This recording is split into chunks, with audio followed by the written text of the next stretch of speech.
like to call it a sacred pause. And sometimes within that sacred pause, emotions or sensations in the body might come up.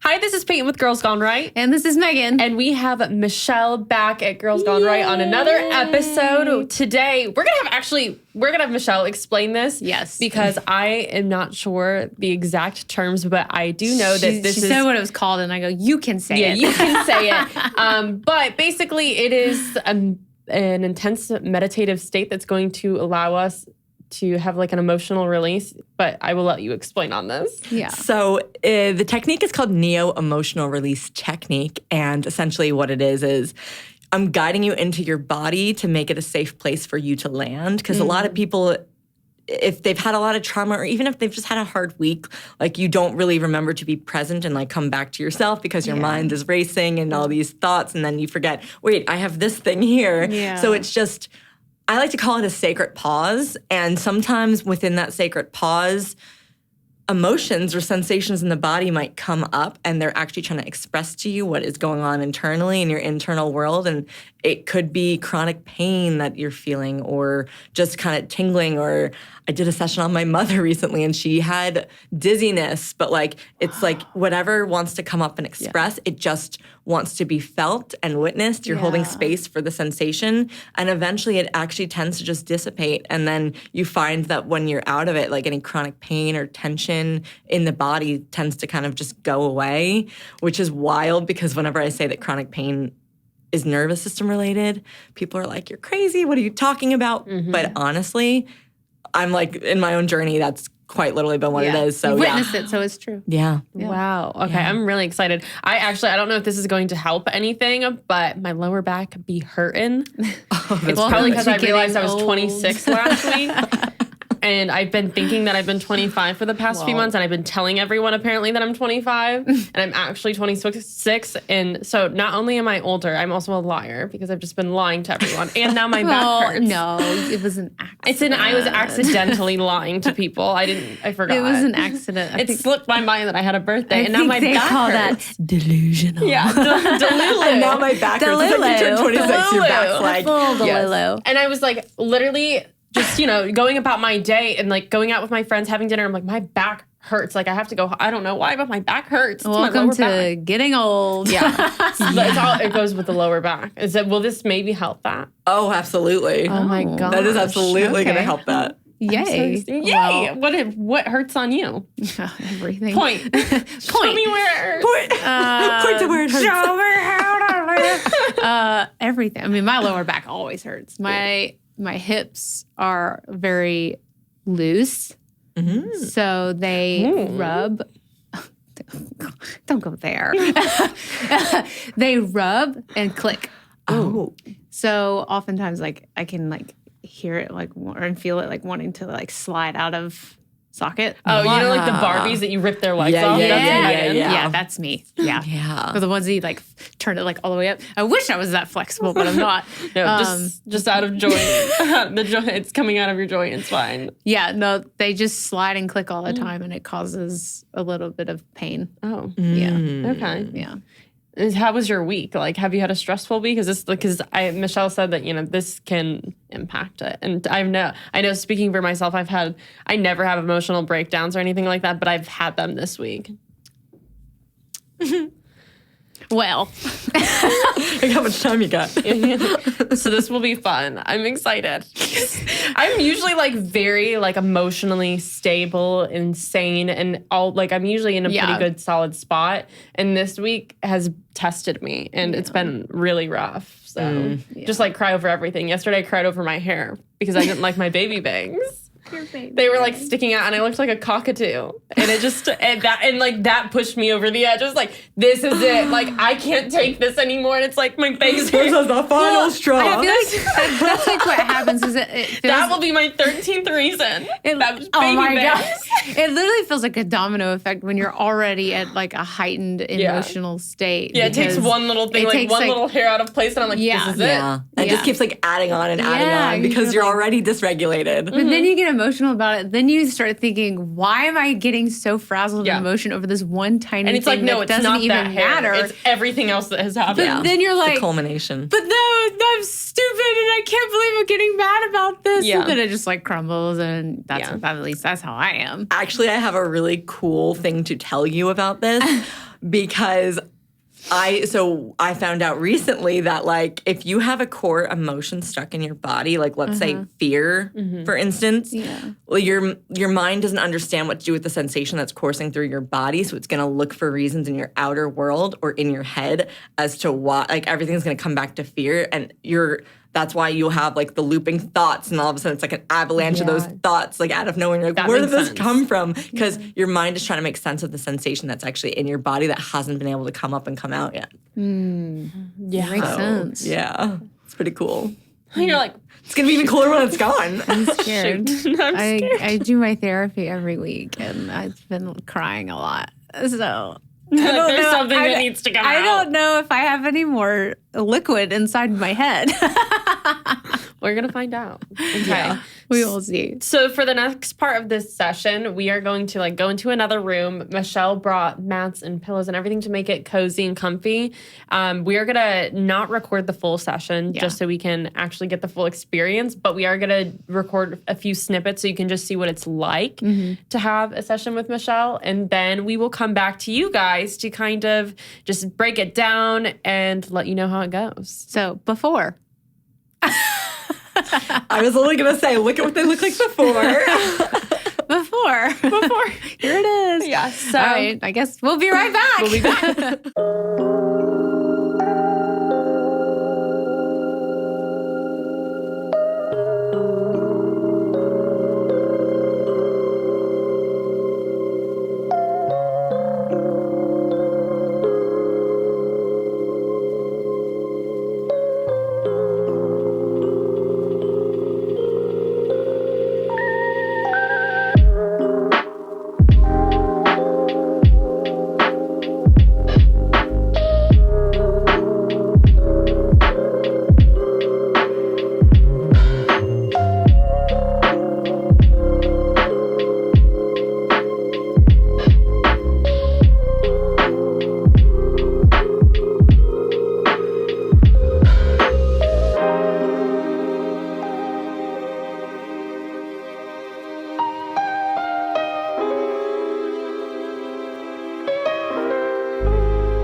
Okay, so we are back.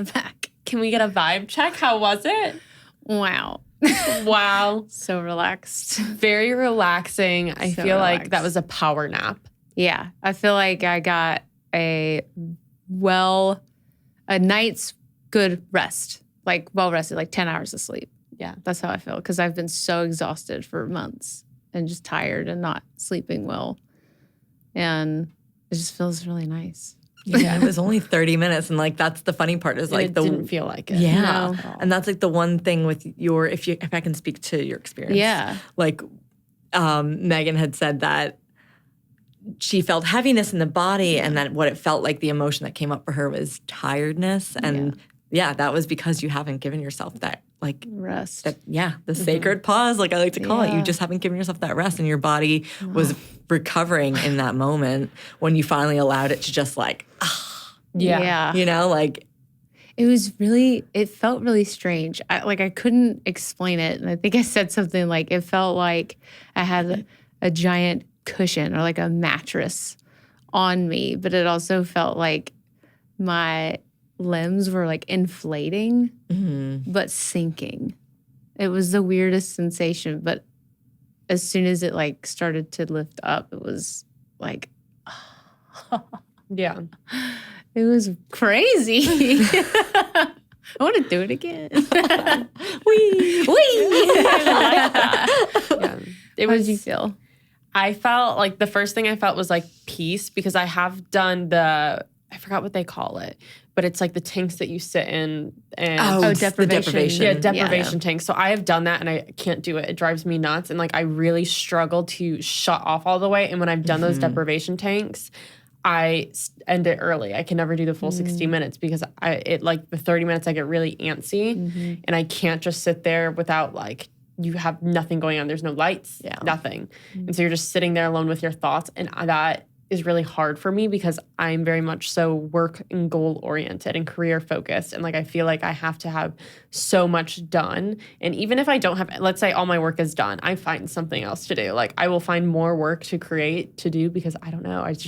I'm an achiever. Like that's like, I've taken all these tests and the number one characteristic of mine that shows up on every test is like achievement, and I'm very oriented towards that. So it's really hard to shut that off and do nothing because I always like the productivity. I always feel like, okay, well, if I'm just chilling, like I have to be reading a book or it's like who am I without the productivity? Yeah, who am I without attaching myself to checking something off a list? It also might be an insecurity. You might think that because you're not doing anything, you feel useless or like worthless. Yeah. Because you're not contributing in any sort of effort or work in anything. So you're like, I have to do something. Yeah. Especially if you've had these labels attached to you for God knows how long, you know? Like you're like probably tied to that being your identity in some way because all these aptitude tests tell you you're this, you're that. And people probably applauded you for how what's the word, like productive you've been, how much you can get done and how, you know, and like us as women, we're always told to be hyper productive and all this stuff. But like, it strips us of our creativity because we're in our heads, we're not in our bodies. Yeah. I definitely feel that. And like one of the other things that I felt was just like peace in the sense that like, I don't know, I think like that's something that I make my life decisions based off of. Will this give me peace? Like I switched careers because I wanted peace. And I was like currently where I'm at in my life, I guess a few years ago, I was more toward building my career. And now I'm more towards like, okay, career is like established. I want to protect my peace now because that's what's going to make me better at my career. But that affects like a lot of relationships negatively because if I feel like I'm letting someone too close in, like relationships, I cut them off because I don't want them to impact my peace. Yeah. And like to me, I'm like, you overstepped and you made me uncomfortable or something. Like even if it's just like something small, but I'm like, this is my peace and you overstepped. Like there's a welcome mat at the door and like as soon as you cross into like my peace, like you're out. Yeah. And so I feel like that's something that I really struggle with. And I struggle with giving up control of like, okay, well, this is life. And sometimes things are going to impact your peace. And peace 100%. Is important, but you have to learn how to like deal with the things that overcome your peace sometimes. And it's your reaction that matters. But I really struggle with giving up that control. And also like, how can you cultivate peace daily for yourself? Because when you actually can have that as, you know, an energetic that you can come back to, you wouldn't be shaken up by someone that was trying to impact your peace, you know?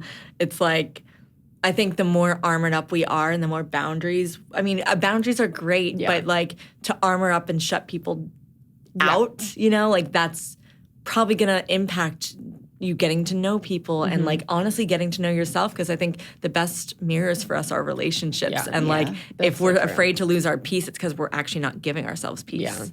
Yeah, my thing is a lot of what you said, but also I tend to wear other people's baggage because I always want to make people feel good about themselves and like feel happy.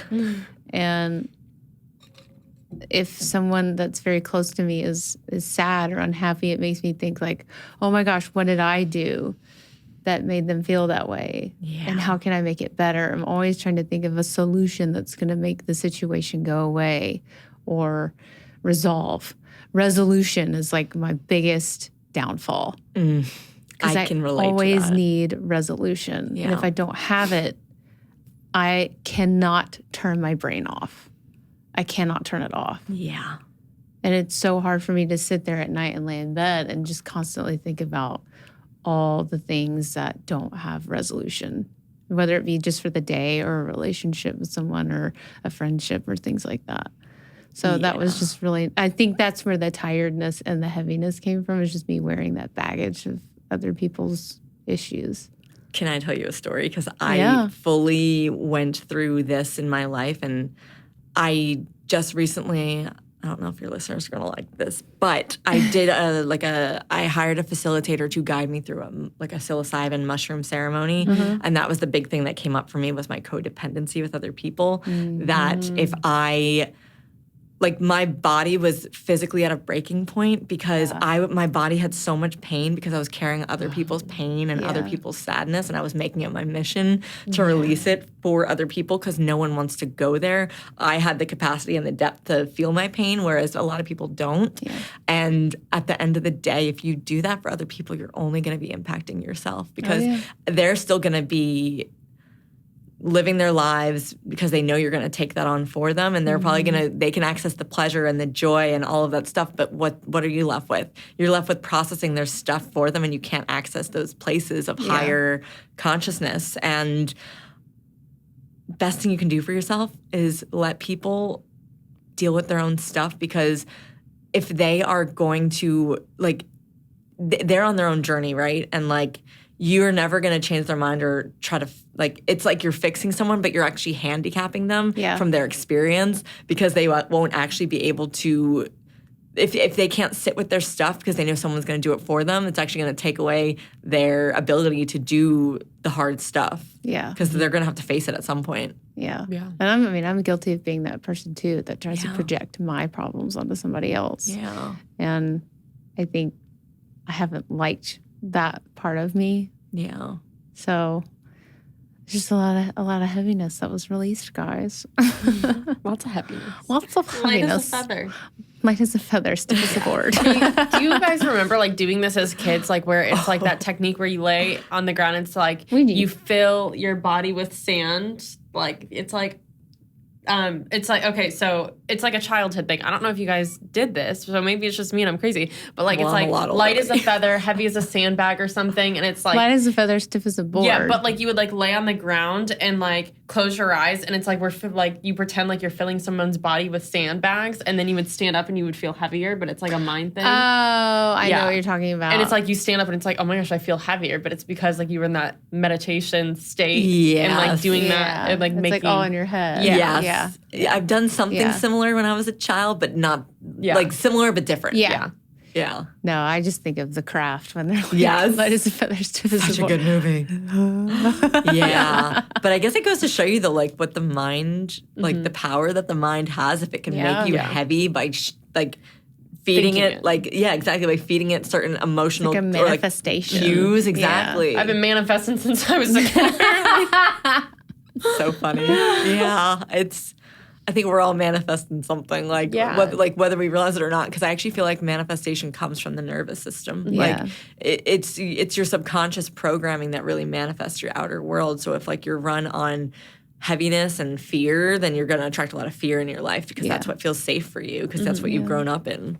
Yeah. On the flip side, if you are working on your internal world and like you feel light and like you actually feel like all these possibilities and things are out in the world, you're going to actually see possibility in everything. Yeah. I think the biggest takeaway Peyton and I, opened our eyes and came to again was I think that we're going to try and do this at least once a week. Yeah. Because we need it.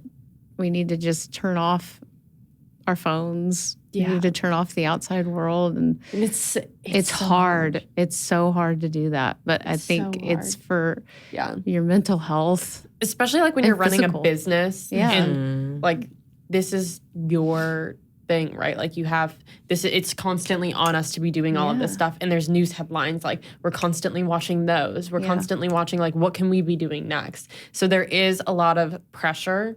And it's not to say that like there are ways to handle it, but you have responsibility of handling the pressure as a business owner. Yeah. And you always have to be thinking about what's going to be next in your business so you can have a good long-lasting business. Yeah. And like you can have a good business model that's always changing to your audience. So we're always thinking about this. And that's a really hard thing to shut off. But I also think that like we have to bear the weight in a healthy way because that weight doesn't go away as a business owner. Yeah. It's only going to get heavier only as it gets on bigger. more and more. Exactly. Yeah. And unfortunately, like you just have to do it. But with that, like, yes, there are a lot of responsibilities, but that also comes with a lot of freedoms with owning your own business too, which if you worked at a corporate job, I'm sure you wear other things besides just like the weight of what's next. Like you still have like your career to worry about. And like, is your job secure? Are you doing a good job? Are you going to get laid off? Like there's a lot of other fears that you have and a lot of freedoms that you have owning your own business. So it's definitely a trade-off, but it's just an interesting thing to see how that affects someone. Yeah. And I'd like to say like, I mean, again, it was only 30 minutes out of your week to do this, but also I mean, think of it as like an energetic cleanse. Like you're cleansing things from your body and your mind and everything that you've been carrying with yourself, all that pressure that you're stacking onto yourself from the week. You're literally just cleansing it in 30 minutes. Yeah. Wow. That's like us. I don't even know what I do for 30 minutes a day, but like that could be us just like watching reels or something like that. I don't know, like scrolling getting on your lost phone. in the dark web of Instagram or TikTok or it's like sitting in your Netflix, the nook of your couch on your phone, or instead just put it down and lay there. Yeah. The beauty of it is that you're actually like resetting your dopamine when you do stuff like this because you're not constantly seeking that thing to grab your attention. Yeah. You know, like, so you're not, like, it's actually probably going to change your relationship to other things because you actually appreciate that space that you're creating within yourself. Yeah. You know? Yeah, I'm excited to keep doing it. I'll send you the playlist. Yeah, I liked that playlist a lot. I did too. I was like, yeah. Yeah. Well, thank you so much for coming in and doing this with us. We will tag Michele. Guys, do you offer online sessions? Yeah, I do Zoom. Okay. So anyone can actually do this, and I highly recommend it, especially like Michele said, if you have like a lot going on in your life, like this can be a good way to put yourself, like have something on your calendar to actually discover what's been going on, like find the root of things. Because a lot of the times we're like, oh, I've been really stressed and anxiety and like having breakdowns, but I'm just going to pile over it because I'm busy. Yeah. And you don't make the time to figure out like that. Because you don't have the time to do it. Yeah. But that's when you actually need it the most. Yeah. What is time? Yeah. What is time? That's crazy. Make time for yourself. What is that? Yeah. What is that? What is that? But I think that's like such a good way to like just have that calendar placement so you can discover that. So we'll definitely tag you. And guys, you should definitely go book a session with Michele. Yes. And we have another episode with Michele that we did. That was like one of our first episodes. Yeah, way back. Yeah, way back. So we'll also link that below so you can watch that one too. Yeah. Well, thank for you so coming. much, Michele. Thanks for having me. Thank you guys. We'll catch you on the next one. See ya.